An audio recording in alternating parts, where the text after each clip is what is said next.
Hello, everyone, and this is Linda Ferguson, And Karen Nelson Bell. and welcome to another episode of Platinum Prime for Life, the show where we share tips and tricks and things that have helped us live a Platinum Prime life. So, just to start out with, we're talking about living a life. So, the things that we share with you, Karen, would you agree with me that life is a series of constantly tweaking what's working, what's not, for what's happening in your life right now? It's absolutely a daily adjustments. Tweaking is a good word. Yes. Do I agree? 100,000%. Yeah, I do. I've just found as time has gone on that those things that served me well in the past don't fit my life anymore because one, life has changed. Certainly, we can all agree with that. The world we live in today looks nothing like the world from 10 years ago. And 20 years ago, forget about it. What the changes between then and now are significant. So, most people, I think, endeavor to have success in their life and to sort of structure their life in a way that serves them for the direction they're going in. All right. I, So, with that in mind, what's that? I agree. Yeah.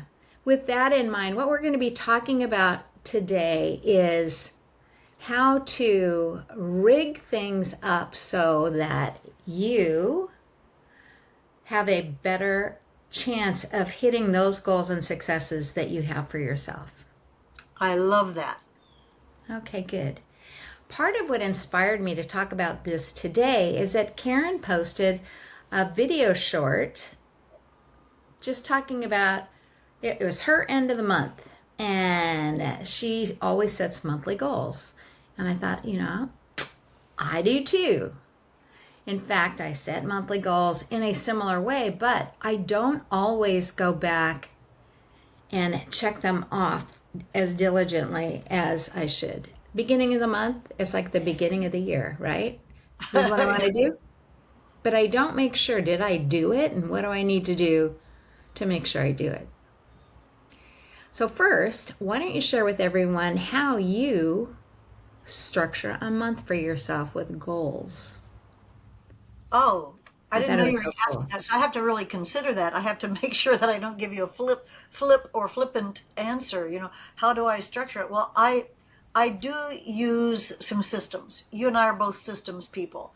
I happen to use a calendar. I guess you could use any calendar. I use Outlook, and I use it heavily. And I put the things that should happen as goals into the calendar so that I know when that day comes, did I do that?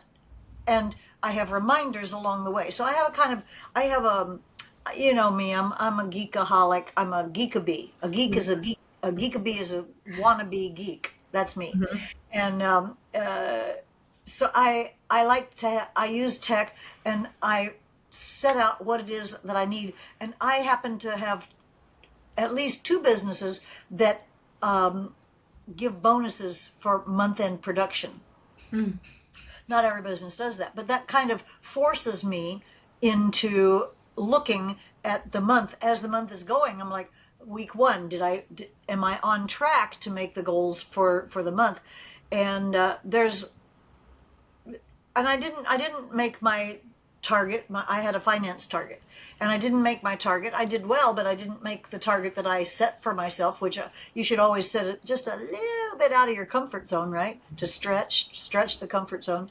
Uh, your comfort zone should always be expanding. Am I right? Yeah, it should just keep getting bigger and bigger as you gain more skills. So I didn't meet my finance goal to my own satisfaction. So the thing is, you reset it. Now, if I had met my finance goal, it's my obligation to make up a new goal because you don't want to just stay, okay, I'm going to stay there. No, no, no, no, no. You want it to always be increasing because even in the physical universe, like a rock, it looks like it's staying the same, but it's not. It's either losing mass or it's gaining barnacles or it's gaining moss or it is changing. Even a rock solid like a rock. Well, a rock isn't really all that solid after all. So you want it to be getting better. Always. And my motto, see, I'm 20 years without Duncan. 20 years ago, it was funny you mentioned 20 years. 20 years ago, I had a husband. So things can happen in life that will change your goals, because definitely the goals that I had when I was a married woman are very, very different from my goals now.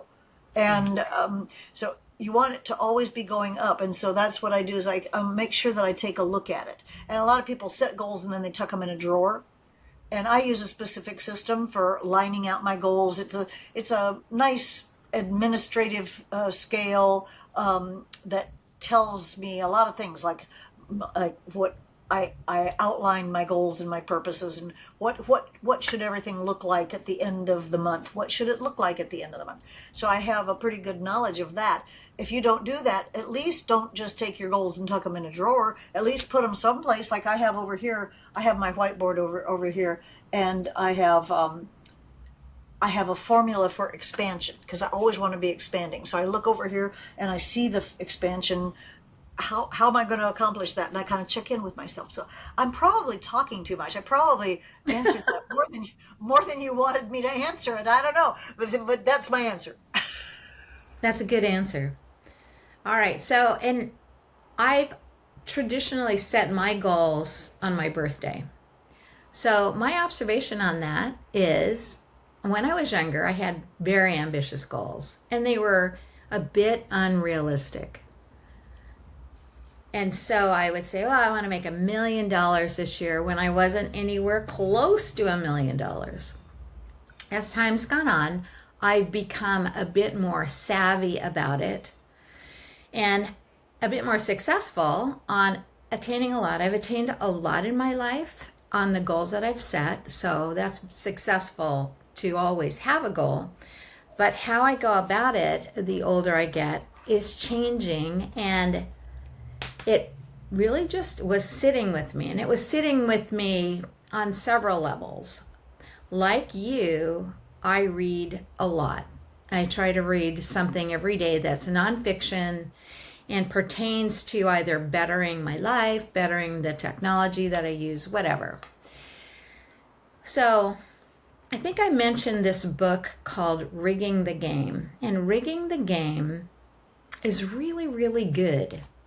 And it's especially good if you're in a point in your life or a business where you're not making income on okay, I'm going to collect a paycheck type of a life, or I know if I sell 10 widgets, this is how much money I'm going to bring in.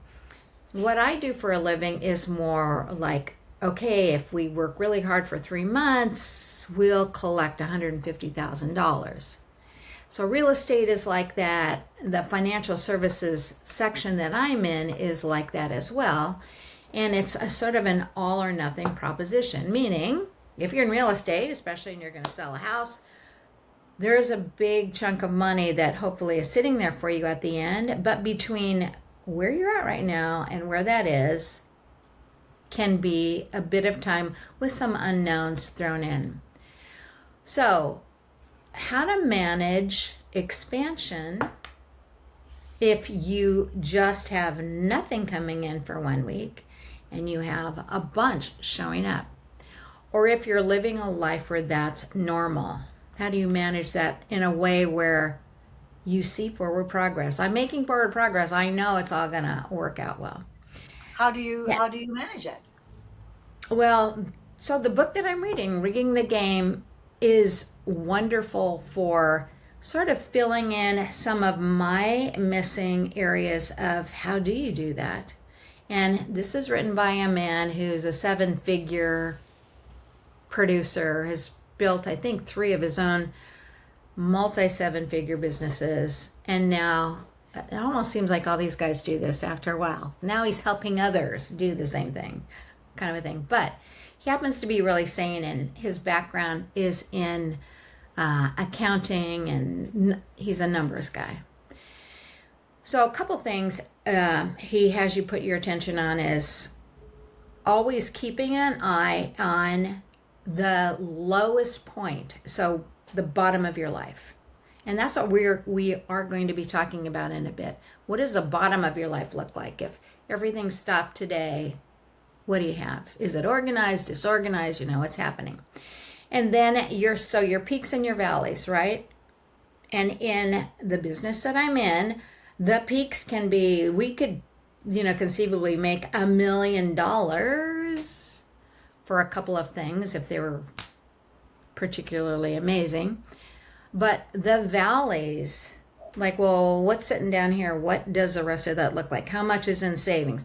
How much have you planned out? That could be really, really low. You could be totally disorganized, get all this money in, not know what to do, or be seriously in debt, and that would suck, and all that profit goes away, right? So his is managing both. You manage the top, you're always trying to expand, of course, but you also manage and bring up what's the lowest. How solid is the foundation that you're building these things on? And to me, that was really, really a concept. I've thought about it, of course. I live life, and you look at your bank account and go, oh, okay, good. And how much credit, what's my credit rating, and all that kind of stuff. But keeping statistics on that, really tracking that, is also as important as anything else that you're doing in your expansion. And this one at the bottom is the one that brings you peace of mind. This one is the one you're going to rely on forever. If everything went to hell in a handbasket, what do you have?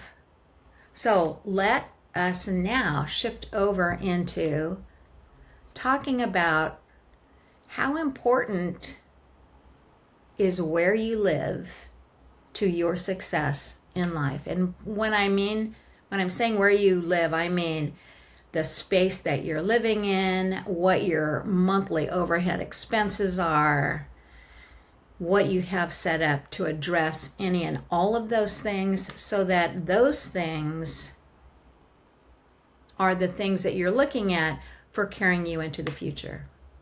Do you have your shit together? That's what I'm saying. No, I don't have my shit together. Well, it was interesting. I did actually make $1 million in one day. It's in my book. I did an investment after my husband had died. I did an investment that was nothing down, and I made $1 million on one. I didn't put out any of my own money. I made $1 million in one. Wow. On one day I didn't have it, and next day I had $1 million. So that Wow. was pretty What a interesting. feeling. And of course, then the downturn in real estate came, and I became, instead of a multimillionaire, I became a minus millionaire, which was pretty humbling, to say the least, for somebody who's out there teaching people how to do it, and then have to say, well, listen, here's what you have to do to recuperate. Because I've recuperated, and I'm now in the expansion area again. But one of the things that you just talked about your environment. When I had my shit together, I always had somebody help me to make my environment how I wanted my environment. When I grew up, my mother gave me the choice. I could either do house chores or I could practice piano. And guess which I chose? I practiced piano. I never had to really do chores around the house. Therefore, I'm not very good at doing chores around the house. And in my condominium, I have a nice condo with an incredible view of the Gulf of whatever you want to call it, and I call it the Gulf. I have a beautiful view of the Gulf out there, and it's just gorgeous. But my own personal space is a wreck because I had 5 floods over the last year and a half. I've had 5 devastating. Well, most of them were devastating. One of them was like not too bad. But that forced me into rapidly, like in a hurry, an emergency, take stuff from where the flood was worst and put that stuff someplace else. So now my house, I look like I'm living in a storage unit. I don't want to live in a storage unit. I always had somebody helping me, since I know I'm not very good at it. I always had somebody helping me. And now I look around and it looks, I honestly, I'm embarrassed to have anybody come to my house. I always warn them. I said, look, I had 5 floods. Please don't think that that's how I live my life, because I'm not a hoarder. I'm not disorderly in my other aspect. I'm very orderly digitally. I'm so orderly digitally, but I'm not sufficiently orderly. So I have a new goal, and my goal is to handle this. Now, I've had some health improvements, so now I'm able to physically handle lifting a box or two. And I yesterday I lifted two really, they might have weighed 40, 50 pounds, and I lifted the boxes, and I'm okie doke. And that's a big change in my the change in my health allowed me to address the issue. But now also I can clean the floor myself. Well, I never had to clean the floor myself. I always had somebody, but my goal is, it's probably not a big enough goal. My goal is to do one box a day, or one clump of disorganization every day, and do something, either throw it away, give it away, keep it, burn it, whatever is the best choice for that item. And it's a new kind of a goal, and it seems like it's a silly goal. It seems unimportant because it isn't one of these, I'm going to endow the world with my creative genius and uplift the masses. No, it's not like that. It's more like, okay, this is really personal. But Linda, it affects my ability to do the bigger goals, because it's pressing on me. It presses on me to have this disorder in my life. And, I have so many friends, yourself included, who their home is a work of art. They make it so beautiful, and they spend time and attention on it. My home is, I have a piano in the entryway. Most people don't have a piano in their entryway. But it My home works. is very utilitarian. I have a pull-up bar right where you should be looking out at the unobstructed view of the Gulf. I Okay, have a that is pull-up funny. bar. So That is my funny. it's a very utilitarian space, that's for sure. So I guess what I want to tell you is, I need somebody to keep me accountable. I'm trying to keep myself accountable, but goals can come in all shapes and sizes. But I do think that having a lovely home, with you having an importance on beauty, surrounding yourself with beauty and with aesthetic items and things that you love. It's almost like, what's her name, the gal that says, does it spark joy? What's her Marie Kondo. Marie Kondo. And Mhm. if it doesn't spark joy, I have a couple of things that spark joy that aren't really aesthetic, but they spark joy. Yeah. Piano in my entryway sparks joy for me. But I actually anyway, think it works. It's unconventional for sure, it's definitely unconventional. but it works. Well, I'll there actually you have have to tell that. you about an earlier chapter in my life Okay. of just being an artist and I created life-sized dolls that were a bit, they were character kind of dolls, soft sculptures. Do you have And any they're very, around? very, what's that? Do you have any still? No, they take up quite Uh, a bit of room. They were Pictures? great. It was in California, but in California with crowded freeways, there is a carpool lane, and if you had two or three people in the car, you could do that. And I put some of my dolls in there a few times. But anyway, the reason I'm talking about your house and a piano in the entryway, I did a doll. So I did these life-size dolls that were dressed in tuxedos and stuff, very elegant, right? But funny. They were caricatures, you could tell. But so I created one that was seated at a white piano, a white grand piano in the entryway of a home, so that when you came in, you saw this guy sitting there, and it was a player piano. It was Oh, funny. And it worked really well. And it was in a house that sat on a bluff overlooking the ocean. Stunning. oh, Linda, you must have pictures of some of these. Yeah, I do. Okay, I so you're absolutely. obliged to post those pictures when we post this podcast. You have to put the pictures. I Promise? have to just dig them out. But I do have them. So I have them in. I'll have to like get them out of an album and do that. But sure, I do. They're Oh. pretty fun. Mhm. Well, your homes that every time I've ever visited any place where you lived, whether it was small, big, elegant, luxurious, or more humble, because I've seen you in all forms of those Oh, yeah. kinds of When I lived habitat. on the boat. That Yeah. was its own special moments. But it's And never not been aesthetic and pleasant to the eye. ah, thank you. That's so sweet. Well, I married a man who has beautiful tastes, and we're living in his beautiful home that he's lived in for quite a while. So there is something about this house that I don't care who comes in, and they just breathe out and say, "What an amazing house." Yeah. And so I'm good at adding to it, but I haven't changed much about it. But you're right. So the first thing is living in a space that pleases you. And it doesn't have to be expensive and it doesn't have to be elaborate. But what it does have to do in order to serve you is to make you feel when you come into your own space that it's your space and you're comfortable and you just can breathe. And you're at home, it's your castle. You can shut the door and things around you please you.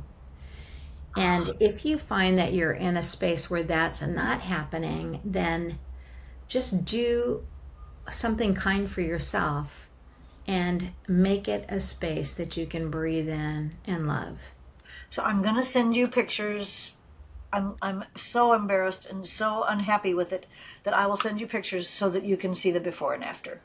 I Because there's think going to be an that's after, because I love living in, and my parents always had beauty around us. We had art. My mother was a writer. My father was a commercial artist who painted for his hobby. So we had art and sculpt. He loved to sculpt as well. So we had all that kind of people around, and we had art done by the friends, and the house was just the house was a work of art for my mother. It was her canvas, was the home, was her. She didn't paint or do anything, but she wrote, but she didn't paint or do anything visual. So the home was her canvas. nice. So Yes. I grew up that way, and I want it to be like that. I really want it to be like, can't stand it. I have a question. Sure. I need your advice on something. Okay. We were talking about this conversation started off with goals, right? And Yeah. I have a friend who is struggling with the fact that she doesn't have any goals. And I don't know how to help that, because I'm overwhelmed with the amount of goals I have. I have more goals at 81 than I had when I was 21. They're I love bigger that. goals, they're brighter goals, they're more difficult to achieve, but I still imagine that I can still accomplish these gigantic goals. And so I have goals to share, but it doesn't work, because I will share, like I'll look at my friend and I'll say, well, what about this? Because I know she likes this particular area. And it doesn't really strike her fancy. It has to come organically from you. But can you, Sure. from all these books that you're reading and rigging the system and this and that, what would you say to somebody who's struggling to find that thing that is their goal, their passion? Well, let me just ask you, does she want to find her own goals? Yes. Yes. Good. I would just ask her, what have you done to do that? What have you What have done to you find done it? to set your own goals? Huh? What have you done to set your own goals? Yeah, And maybe what have you done in the past? What goals have you had in the past? Maybe. that's right. And I do know who you're referring to.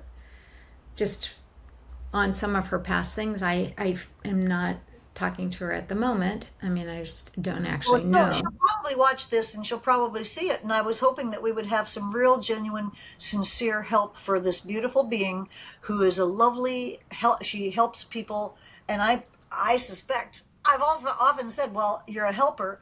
That probably has the goal is probably in there, woven into this helping others thing. A Well, I lot of can tell people. you the problem right off the bat is she's saying she doesn't have any goals and she's making that come true. So, what you say, what you focus on is what you get. And if you're focusing on not having any goals, you don't have them. So, Ha. if I'm talking to someone, I would just turn it around and say, "What brings you joy?"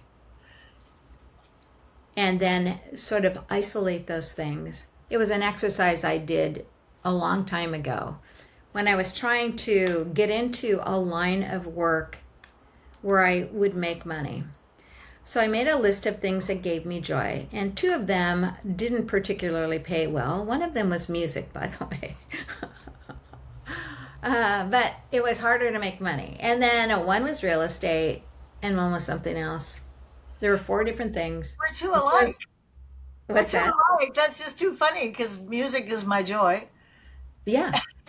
And But I chose real estate, and that was actually was a pretty good yeah, choice at the time, yeah. and I did well with it and learned all about it. And it is actually how I first was introduced to Robert Allen and the Nothing Down method, which you then wound up with your bestseller afterwards. Yeah.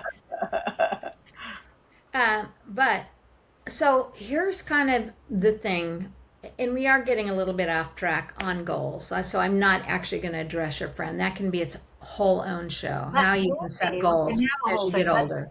so Yeah. we're going back to our environments and how they impact us, right? Yeah, and why that's important. So now we've addressed where you live. The next thing, and I really want to bring this up for many people because I happen to have at this moment several people I know who their living environment pleases them, but the rest of their life is upended. So, finances aren't taken care of. This administrative thing isn't done. They've got stuff. They just have stuff. So the home soothes them, but everything else, as soon as they put their attention outside of the home, it's like, right? In fact, one of the things that our office does is we help our clients with estate planning. We're not attorneys and we don't actually do the plans, but we're concierge service as far as an office goes. So we're the intermediary that helps them find someone, and if something's needed, we help those things get done. We facilitate it so that it's not so traumatic for them, because it can be traumatic. And literally, I'm helping a gentleman right now whose mother had set up a trust that he was part of. She passed, and now he needs to sort of fix things because how she set things up, and now that she's no longer there, had wrong people in it, and different things, changes that need to be done. And it turns out she didn't do a very good job of things. He is utterly overwhelmed and hardly ever goes out of his house because he's not ready to do all this stuff. So when I help him sort of pick through his life, he's got his living all handled. He's very happy there, but how to find where the things are that have a legal impact, it's not so important at the moment, meaning if he didn't find those things now, he'd be okay. But you see, for him, it's just not done. It sits in his space. And the cost of not having things handled can be deadly to people. Oh, yeah. It's just like, oh, your taxes aren't done. My taxes aren't done. Oh my God, my taxes aren't done. What'll happen if my taxes aren't done? Or, oh, this thing's not done. It's not done. It's not done. So bringing up your life to a platinum prime level and having security in your life, you go, well, I've got my estate plan in place. An estate plan, basically, what is that? That just means that you've got everything set up so that you know how it's going to go for now and in the future. And that means past the point where you are deceased. So you've handled all the problems now. You have enough money to live on for the rest of your life. You know that once you pass, everything's sort of taken care of and all that planning's there, and you're not leaving a big problem for someone else. And that's part of, I'm calling it the platform or the foundation of your life now. How can you elevate that and make that better? The book that really inspired all of this conversation is a book called Rigging the Game, which just talks about peaks and valleys of life, and it talks about always being aware that some of the highest points, oh, you made a killing in the stock market. Oh, you just sold a bunch of real estate. Oh, you took a trip around the world or something. Those are amazing things. But what you're coming back to, or the thing that needs to support your life on a continual basis, what does that look like? And are you bringing that up? And is the gap between where this bottom is and your goals or your peaks, are you narrowing those? Are you bringing up the bottom so that you are closing in on your goals in a way that is certain for you?